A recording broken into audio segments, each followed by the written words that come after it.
शादीशुदा लोगों को एक बड़ी सीख देने वाली कहानी। पत्नी ने न जाने क्या किया था कि पति ने उसे एक के बाद एक कई थप्पड़ जड़ दिए। हमेशा हर सिचुएशनों को शांति से हैंडल करने वाली पत्नी भी इस बार इतनी अशांत हो उठी कि उसने अपनी चप्पल ही निकाल कर पति की ओर दे फेंकी। चप्पल पति की बालों को छूते हुए निकल गई। ये किस्सा यहीं पर खत्म हो सकता था, मगर पति ने इसे अपनी मर्दांगनी का विषय बना लिया और बात बद से बदतर होती चली गई। रिश्तेदारों ने भी आग में घी का काम किया। किसी ने कहा जो औरत अपने पति को चप्पल से मार सकती है वो ना ही तो वफादार हो सकती है और ना ही पतिव्रता। ऐसी औरत को परिवार ही नहीं पूरे समाज पर कलंक की तरह है। बीवी के पक्ष वाले कहाँ पीछे रहने वाले थे। किसी ने कहा 21वीं सदी में भी जो स्त्री के साथ मारपीट करते हैं उन्हें तो जेल भेज देना चाहिए। तो कोई कहता ज़रूर उसको कोई और पसंद आ गई होगी, इसीलिए अब पत्नी से मारपीट करने लगा है। बात कोर्ट तक पहुंच गई। दोनों पक्षों ने एक दूसरे के खिलाफ केस फाइल कर दिया। पति ने चरित्रहीन होने का तो पति ने दहेज और शारीरिक उत्पीड़न का आरोप लगाया। 2 वर्षों से अधिक समय के लिए केस चला था। इन 2 वर्षों के दौरान दोनों पति पत्नी अलग अलग रहे थे। इन 2 वर्षों के दौरान दोनों पक्षों के समर्थकों की संख्या कम हो चुकी थी। पहले जहां दोनों पक्षों में समर्थकों का समूह होता था, अब गिने चुने लोग रह गए थे। पति और पत्नी दोनों की आर्थिक स्थिति भी इस समय के दौरान नीचे गिर चुकी थी। जिन्हें वो अपना शुभचिंतक समझ रहे थे, पैसों की बात आते ही उन्होंने भी अपना पलड़ा झाड़ लिया था। अगर कोई देने को राजी भी हुआ तो मोटे ब्याज की शर्त पर। आखिरकार वही हुआ जो सब चाहते थे, डाइवोर्स। हर कोई खुश था, दोनों पक्षों के रिश्तेदार, उनके माता पिता और दोनों के वकील। लेकिन 5 साल की सुखद शादी और एक सुंदर बेटी होने के बाद मिले इस डाइवोर्स से पत्नी मुक्त थी और पति शांत। शायद ये एक इत्तेफाक ही था कि इस खुशी को मनाने के लिए दोनों पक्षों के लोग एक ही चाय की टपरी पर बैठे आमने सामने।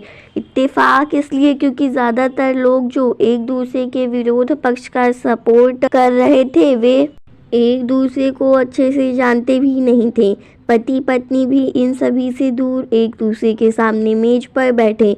पत्नी ने पति से कहा, अब तो खुश होगे ना, तुम्हारे मन की जो हुई है मुबारक हो, तुम भी तो आज जीत गई हो। मुझसे तलाक तो तुम्हें भी मिल गया है, कॉन्ग्रेचुलेशंस टू यू टू। पति ने कहा, तलाक को तुम जीत का प्रतीक समझते हो?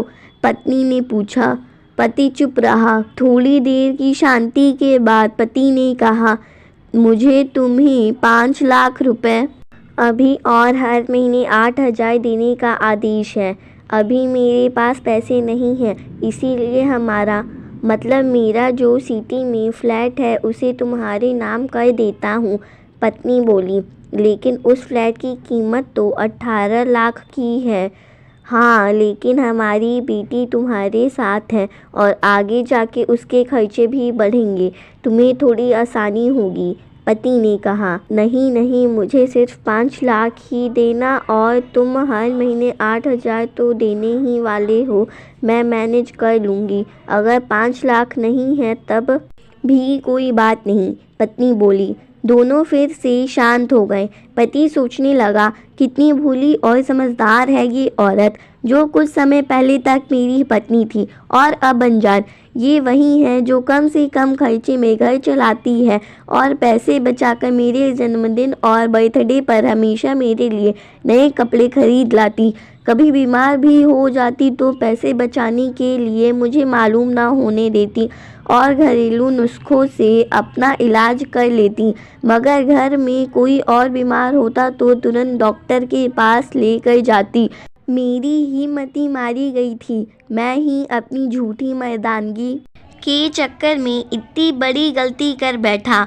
पत्नी के दिमाग में भी उथल पुथल चल रही थी। अभी भी वैसा का वैसा ही है। पहले भी खुद से ज़्यादा हमारे बारे में सोचता था और अब भी वही कर रहा है। ये वही आदमी है जो मुझे एक्सीडेंट से बचाने के लिए खुद मोटरसाइकिल के आगे कूद पड़ा था और अपनी उंगली तुड़वा बैठा था। पता नहीं कौन सी मनहूस घड़ी में झगड़ा कर बैठी। पति ने मौन तोड़ते हुए पूछा, अब तुम्हारी कमर का दर्द कैसा है? ज़्यादा तकलीफ तो नहीं होती? पत्नी हल्का सा मुस्कुराई और बोली, अभी भी होता है। अब तो पीठ में भी क्रैम्प्स उठते हैं। वो तो होगा ही। तुम योगा या कसरत भी तो नहीं करती हो। अब किसी गायनेकोलॉजिस्ट को ज़रूर दिखा देना। पति ने कहा, तुम बताओ तुम्हारा अस्थमा कैसा है अब? क्या अब भी दौरे पड़ते हैं? पत्नी ने पूछा। हाँ पड़ते हैं, पहले से ज़्यादा, क्योंकि अक्सर इन्हेलर भूल जाया करता हूँ। याद दिलाने के लिए तुम जो नहीं हो अब, पति बोला। पत्नी की आंखों में आंसू आ गए। वो बोली, तुम्हें मेरे चरित्र पर सवाल नहीं उठाने चाहिए थे तो ये परिस्थिति आती ही नहीं। हाँ मैं जानता हूँ तुम बहुत अच्छी हो। मुझसे गलती हो गई, बहुत बड़ी गलती। मैं लोगों के बहकावे में आ गया था। पति बोला, तुमने भी तो मुझ पर दहेज का इल्ज़ाम लगाया था। वो बोला, गलत था और इस बात का मुझे भी पछतावा हुआ। पत्नी ने कहा। पति कुछ कहना चाह रहा था लेकिन हिचकिचा रहा था। पत्नी ने पूछा, कुछ कहना चाहते हो? वो बोला, क्या सब पहले जैसा नहीं हो सकता? क्या मतलब? पत्नी बोली, मतलब कि हम फिर से पहले की तरह पति पत्नी बनकर, सच्चे दोस्त बनकर नहीं रह सकते? पति बोला, पर ये डाइवोर्स के पेपर दिखाते हुए पत्नी ने कहा, फाड़ देते हैं। पति ने अपने पास रखे डाइवोर्स के पेपर फाड़ते हुए कहा। पत्नी ने भी अपने पास रखे पेपर फाड़ दिए। सभी हैरान थे, वकील, रिश्तेदार और माँ बाप।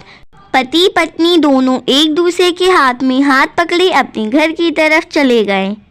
दोस्तों, ये कहानी उन हर पति पत्नी के लिए बड़ी सीख है जो छोटी छोटी बातों पर लड़ते हैं और इन झगड़ों को बड़ा बना के अलग होने का डिसीजन लेते हैं।